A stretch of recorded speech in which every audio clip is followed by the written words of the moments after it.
We don't think we hate cheap things, but we frequently behave as if we rather do. Consider the pineapple. Columbus was the first European to be delighted by its physical grandeur and vibrant sweetness. He brought some back to Europe, but pineapples proved extremely difficult to transport and very costly to cultivate. For a long time, only royalty could afford to eat them. Russia's Catherine the Great was a huge fan, as was Charles II of England. A single fruit in the 17th century sold for today's equivalent of £5,000. The pineapple was so exciting and so loved that in 1761 the 4th Earl of Dunmore built a temple on his Scottish estate in its honour.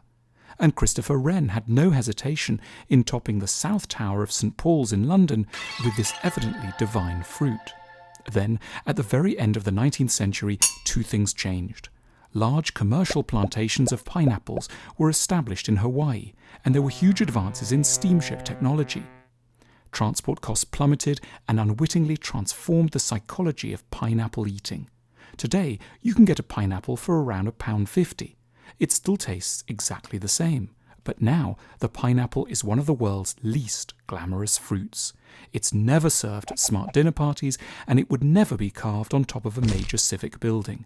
The pineapple itself hasn't changed, only our attitude to it has. Contemplation of the history of the pineapple suggests a curious overlap between love and economics. When we have to pay a lot for something nice, we appreciate it to the full.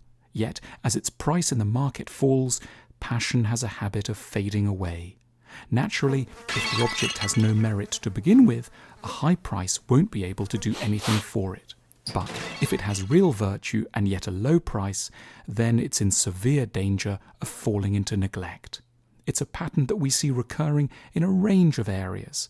For example, with the sight of clouds from above. In 1927, a hitherto unknown airmail pilot called Charles Lindbergh became the first man to complete a solo crossing of the Atlantic in his plane The Spirit of St. Louis. He was awestruck and felt he was becoming, for a time, almost godlike.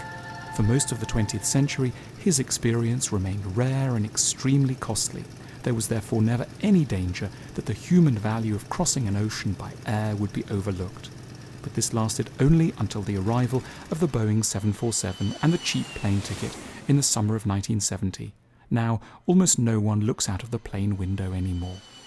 Why then do we associate cheap prices with a lack of value? Our response seems a hangover from our long pre-industrial past. For most of human history, there truly was a strong correlation between cost and value. The higher the price, the better things tended to be, because there was simply no way both for prices to be low and quality high. Everything had to be made by hand, by expensively trained artisans, with raw materials that were immensely difficult to transport. The expensive sword, jacket, window, or wheelbarrow were simply always the better ones. This relationship between price and value held true in an uninterrupted way until the end of the 18th century, when, thanks to the Industrial Revolution, something extremely unusual happened. Human beings worked out how to make high-quality goods at cheap prices because of technology and new methods of organizing the labor force. However, despite the greatness of these efforts, instead of making wonderful experiences universally available, industrialization has inadvertently produced a different effect. It seemed to rob certain experiences of their loveliness, interest, and worth. It's not, of course, that we refuse to buy inexpensive or cheap things.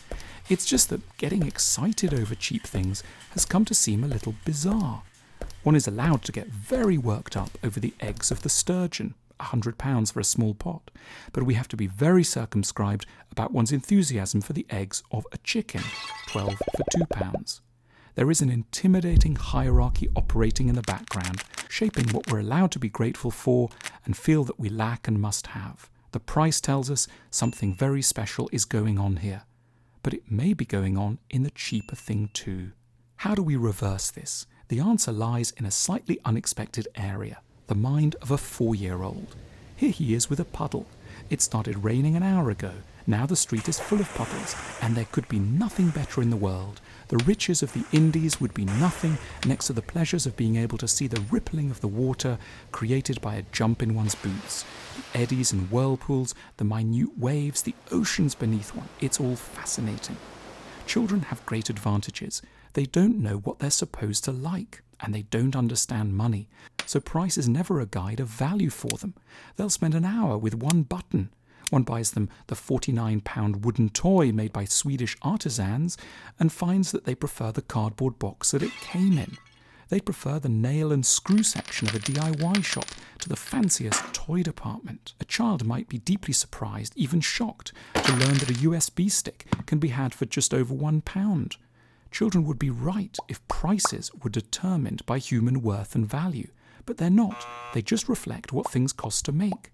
The pity is, therefore, that we do treat them as a guide to what matters, when this isn't what a financial price should ever be used for.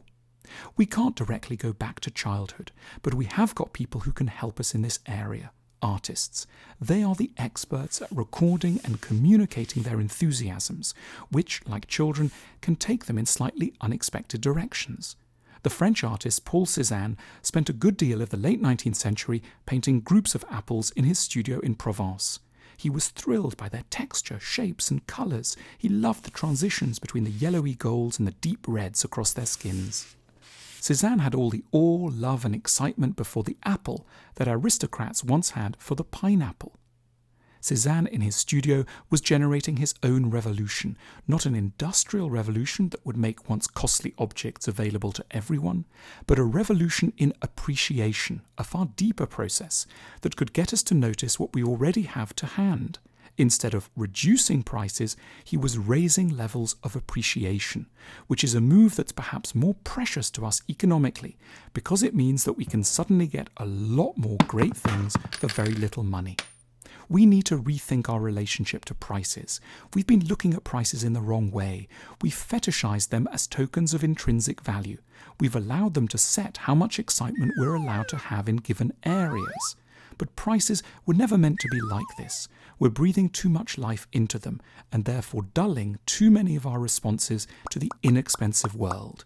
We are, astonishingly, already a good deal richer than we're encouraged to think we are.